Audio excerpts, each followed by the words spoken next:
Hello दोस्तों, इस video में आपका स्वागत है और आज का हमारा टॉपिक है चंद्रगुप्त द्वितीय और विक्रम द्वितीय। शासनकाल 380 से लेकर 412 ईस्वी। चलिए बोल रहा है।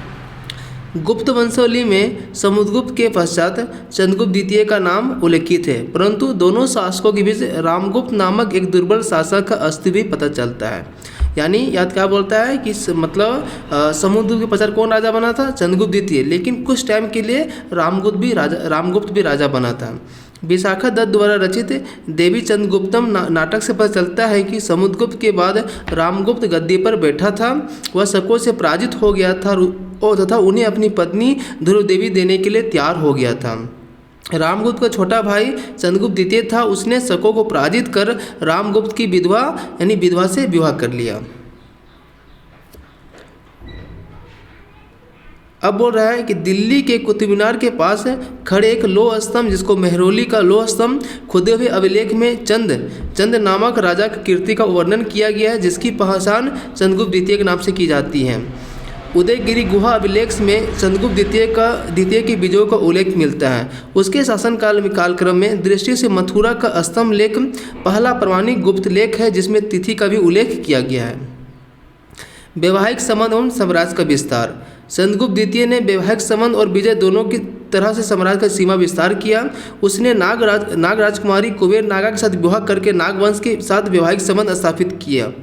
बाद में उसने अपनी पुत्री प्रभावती विवाह वकटक वंश के राजा रुद्रसेन द्वितीय के साथ किया। अपने पुत्र कुमारगुप्त प्रथम का विवाह कदम शासक काकथवर्षण की पुत्री से किया। वैवाहिक संबंधों के फलस्वरूप मध्य भारत में स्थित वकटक राज्य पर अप्रतिहत रूप से अपना प्रभाव जमाकर चंद्रगुप्त द्वितीय ने पश्चिमी मालवा और गुजरात पर प्रभुत्व स्थापित कर लिया। अब बोल रहा है, इस विजय से चंद्रगुप्त के द्वितीय पश्चिमी समुद्र तट पर मिल गया, जो व्यापार वाणिज्य के लिए प्रसिद्ध था। उससे मालवा और उसके मुख्य नगर उज्जैन पर उसका समृद्ध हुआ। उज्जैनी को उसने द्वितीय राजधानी बनाया, और जबकि पहला राजधानी क्या था? पाटलिपुत्र था। याद रखिएगा। बोल रहा है चंद्रगुप्त द्वितीय और शक। चंद्रगुप्त द्वितीय ने उज्जैनी की अंतिम शासक रुद्रसिंह तृतीय को पराजित किया। संभवतः शकों पर विजय के उपरांत चंद्रगुप्त द्वितीय ने विक्रम द्वितीय को उपाधि धारण की। विक्रम द्वितीय अर्थ होता है पराक्रम का सूर्य। अब भारतीय अनुश्रुतियों में उसे शकार या शकों पर विजय प्राप्त करने वाला स्मरण किया जाता है। चंद्रगुप्त द्वितीय ने शकों पर विजय के उपलक्ष्य में मालवा क्षेत्र में व्याज शैली के चांदी सिक्के चलाए। उसकी तोल लगभग कितना 33 ग्रैंड हुआ करता था। अन्य नाम और उपाधियाँ।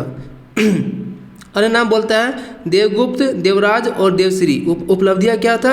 विक्रम द्वितीय, परम भागवत आदि था। कला साहित्य में चंद्रगुप्त द्वितीय के शासन में स्फुरन युद्धों के कारण नहीं, बल्कि कला एवं साहित्य के प्रति उसके अगाध अनुराग के कारण किया जाता है। उसके दरबार में 9 विद्वान की मंडली निवास करती है, जिसे नवरत्न कहा जाता है। इसमें कालिदास, धन्वंतरी, छपनक, अमर सिंह, शंकु, बेताल भट्ट, घटकरपर, वारामिहिर और वरची जैसे विद्वान थे। उसके शासन काल में चीनी यात्री 399 से 414 के बीच कौन आया था? फाह्यान आया था। याद रखिएगा। आगे बोल रहा है कि चंद्रगुप्त द्वितीय के समय जो पाटलिपुत्र और उज्जैनी क्या था? विद्या के प्रमुख केंद्र था। चंद्रगुप्त द्वितीय का सचिव वीरसेन शैव था, ठीक है, शैव धर्म को मानता था। और सेनापति क्या था? आम्रकर्दव बौद्ध का अनुयायी था। चंद्रगुप्त द्वितीय के काल में ब्राह्मण धर्म का क्या पूरा था? ज़्यादा विकास हो रहा था। अब लास्ट टॉपिक देखिए, क्या बोल रहा है? फाह्यान का यात्रा का विवरण। फाह्यान चीन, मध्य एशिया, पेशावर के स्थल मार्ग 399 ईस्वी में भारत आया। ताम्र लिपि में श्रीलंका और पूर्वी द्वीपों से होते हुए समुद्री मार्ग से 414 ईस्वी में स्वदेश लौटा। उसके वर्णन इस प्रकार है। मध्य देश ब्राह्मणों का देश था। यहाँ के लोग सुखी और संपन्न थे। लोगों को मृत्युदंड नहीं दिया जाता था, केवल आर्थिक दंड का प्रचलन था। मध्य देश के लोग किसी जीवित प्राणी की हत्या नहीं करते थे तथा मांस, मदिरा, प्याज, लहसुन आदि का प्रयोग नहीं करते थे। चंडाल क्या इसमें अपवाद है। मध्य देश के लोग क्रय और विक्रय में कौड़ियों का प्रयोग करते थे। फाह्यान ने पवित्र बौद्ध धर्म के स्थानों की यात्रा की। संकिस्सा तथा श्रावस्ती उसने अनेक स्मारक और भिक्षु देखे। पाटलिपुत्र में अशोक का राजमहल देखा तथा उसने प्रभावित हुआ कि उसने देवताओं द्वारा निर्मित बताया। उसने नालंदा, राजगीर, बोधगया, वैशाली, श्रावस्ती, कपिलवस्तु की यात्रा की। चीनी ग्रंथों में भारत को यानतू कहा जाता है। थैंक यू दोस्तों, वीडियो अच्छा लगा हो तो लाइक कर सकते हैं।